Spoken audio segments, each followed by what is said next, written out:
देश भर में केंद्र सरकार के साथ साथ राज्य सरकारें भी महिलाओं को आर्थिक रूप से सशक्त बनाने के लिए कई योजनाएं चला रही हैं। इसी कड़ी में महाराष्ट्र सरकार ने साल 2024 में माझी लाड़की बहन योजना की शुरुआत की थी।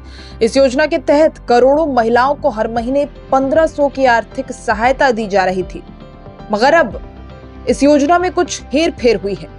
हाल ही में इस योजना को लेकर एक अहम अपडेट सामने आया। सरकार ने बताया है कि अब लगभग 8 लाख महिलाओं को 1500 की बजाय सिर्फ 500 रुपए ही दिए जाएंगे।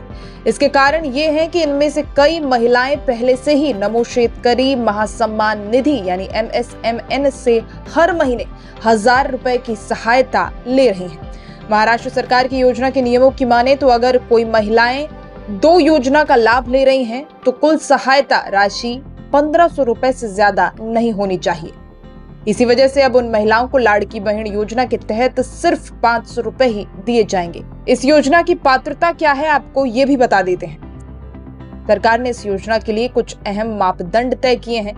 महिला की उम्र 18 से 65 साल के बीच होनी चाहिए, वो महाराष्ट्र की निवासी होनी चाहिए, परिवार की सालाना आय 2,50,000 से ज्यादा नहीं होनी चाहिए, घर में कार ना हो और कोई भी सदस्य सरकारी नौकरी में ना हो, ये भी जरूरी है। यदि कोई अन्य सरकारी योजना का लाभ लिया जा रहा है तो दोनों योजनाओं की कुल सहायता 1500 से अधिक नहीं होनी चाहिए। वहीं अब इस योजना को लेकर विपक्ष भी कई तरह के आरोप लगा रहा है। इस बदलाव के बाद विपक्ष ने सरकार पर जमकर हमला बोल दिया है। शिवसेना उद्धव गुट के नेता संजय राउत ने आरोप लगाया कि सरकार ने चुनावों के दौरान महिलाओं को लुभाने के लिए ये योजना पेश की थी, लेकिन अब धीरे धीरे इसे खत्म करने की ओर बढ़ रही है। कांग्रेस नेता नाना पटोले ने भी कहा, चुनाव से पहले सरकार ने महिलाओं को हर महीने 2100 देने का वादा किया, लेकिन अब 500 तक सीमित रह गए। ये महिलाओं के साथ खुला विश्वासघात है। सरकार का जवाब, पात्र महिलाओं को पूरा लाभ मिलेगा।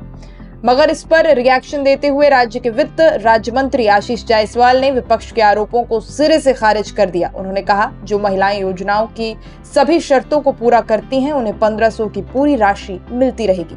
विपक्ष केवल लोगों को गुमराह कर रहा है। उन्होंने ये भी आश्वासन दिया कि जैसे जैसे राज्य की आर्थिक स्थिति सुधरेगी, योजना का दायरा और लाभ बढ़ता जाएगा।